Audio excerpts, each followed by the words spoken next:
In this city built on taking risks, there are far too many signs of a housing market gone bust. Just ask Adriana Camejo. Yes, I do need help badly.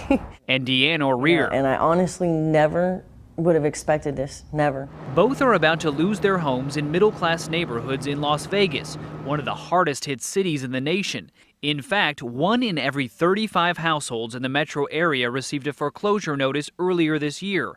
That's nearly 22,000 homes.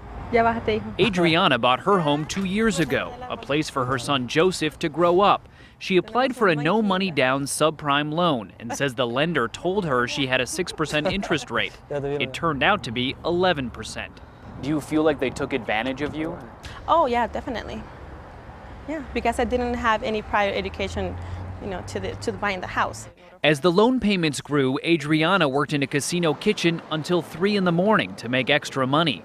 But when her husband was laid off, they fell behind and are now facing foreclosure. What is this like every day to deal with this? Tough, because my son tells me every day that he doesn't want to lose the house, that he loves this house and he doesn't want to move. Across town, Deanne O'Rear's foreclosure notice, this is the letter that was taped to the door, was especially embarrassing. She gives mortgage advice to home buyers. Still to this day, it's embarrassing. It's hard to believe that I'm even talking to you right now.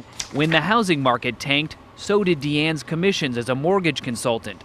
She couldn't keep up with payments on this home she bought 10 years ago, so she declared bankruptcy, tried to work out a deal with her lender. She got the runaround. I know where to go, I know who to go to, I know all of the entities, and still could not get anything done. A record 4 million Americans are now either behind on their mortgage payments or facing foreclosure. With home values dropping, many are wondering where the presidential hopefuls stand on the housing crisis. With the mortgage mess taking down some of the biggest names on Wall Street, the candidates say help for homeowners is on the way. Senators McCain and Obama both support a new federal housing program beginning in October, which could help as many as 400,000 families.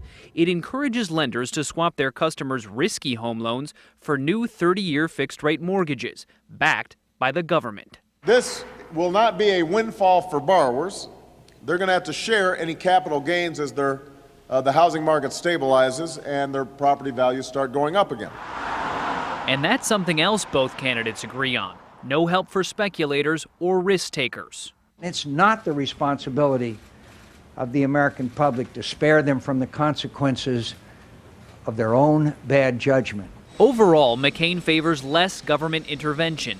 He does support bolstering community groups that provide mortgage assistance. He also wants a specific government task force to investigate fraud in the mortgage lending industry.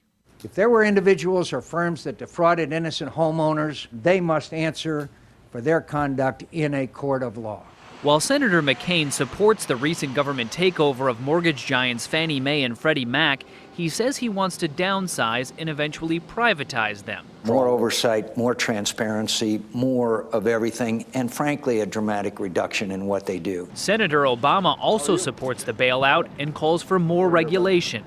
If you expect the federal government to step in and to provide support if something goes wrong, then you're going to have to follow by our rules. The rest of Obama's at least $10 billion housing plan calls for a larger government role than McCain's plan. He wants low-income homeowners to get a 10% mortgage tax credit, new criminal penalties for those convicted of fraud, a mortgage rating system to educate home buyers about their mortgage options, and the creation of a foreclosure prevention fund. If the government can bail out investment banks on Wall Street, then we can extend a hand to folks who are struggling on Main Street. Obama also wants to change bankruptcy laws to allow judges to modify a homeowner's mortgage payments. So I imagine you have a lot of memories here then. Absolutely. Obama's plan may have helped Deanne O'Rear. She declared Chapter 13, but soon found out it wouldn't save her house. How big of a difference would it make for you if the bankruptcy courts could help refinance the terms of your mortgage? It would have made all the difference in the world. Get down. Adriana Camejo would likely qualify for the new federal program supported by both candidates. converting her high interest and risky adjustable rate mortgage into a stable 30-year loan. What would you think about a plan like that? Oh, that'd be great. As long as the payments doesn't go up, I think that would help. Yet Adriana knows this is not just a government problem. She says home buyers need to do their homework. Get informed first and make sure you read everything that you're going to sign. Because you don't have to live in Vegas to know that owning a home these days is no longer a sure bet. Ben Tracy, CBS News, Las Vegas.